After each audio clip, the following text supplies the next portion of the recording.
Hey guys, Mike Hedlesky here again with workouts in Worcester at the rec department in Snow Hill.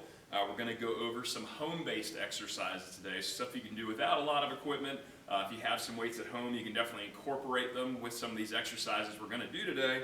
But just if you don't have anything and you just want to work out, a little bit on the go on your own time at home, these are a couple of great exercises you can do. Exercise number one is called a sit to stand. Just like how it sounds, I'm just keeping my hands up nice and high.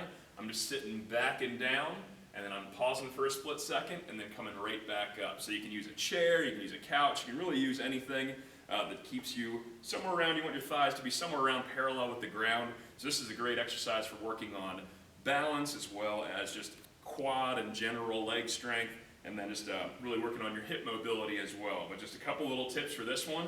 Make sure your knees aren't coming too far forward when you're coming down, and really over-exaggerate that sitting motion. So you can get all the way back, really get a good pause on there, and then come right back up.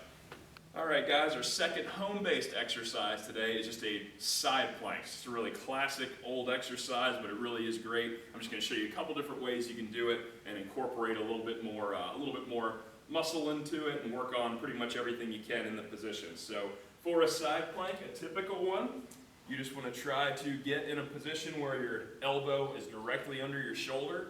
You're just going to pick up and try to stay as straight as you can. So try to imagine there's like a string running straight all the way through your body and trying to pull it and stay nice and straight.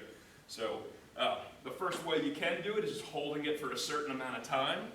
Another way you can do it to make it a little bit more difficult is you actually come up, you hold for a second, and then you focus on lowering back down to the ground very, very slowly for like sets of 10, 15, somewhere around there.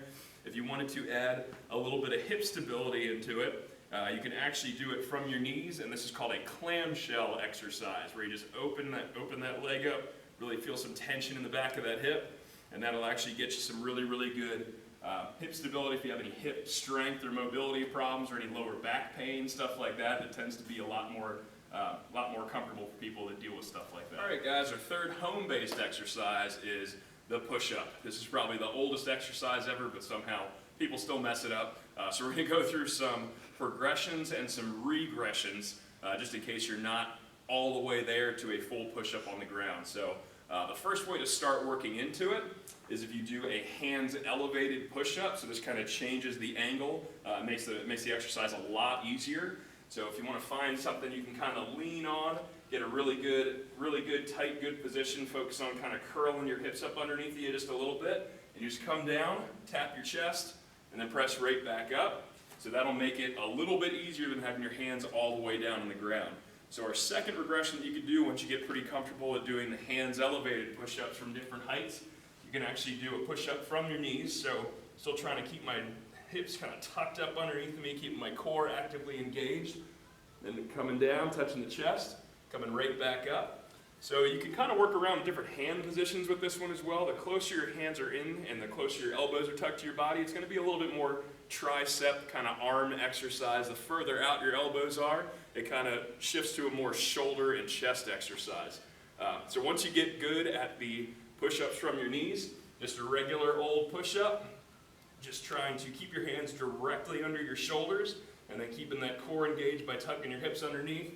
Just going to come all the way down, tap your chest, coming right back up. So once you get really, really good at those push-ups, you can even do the opposite of what we did for that first exercise and elevate your feet.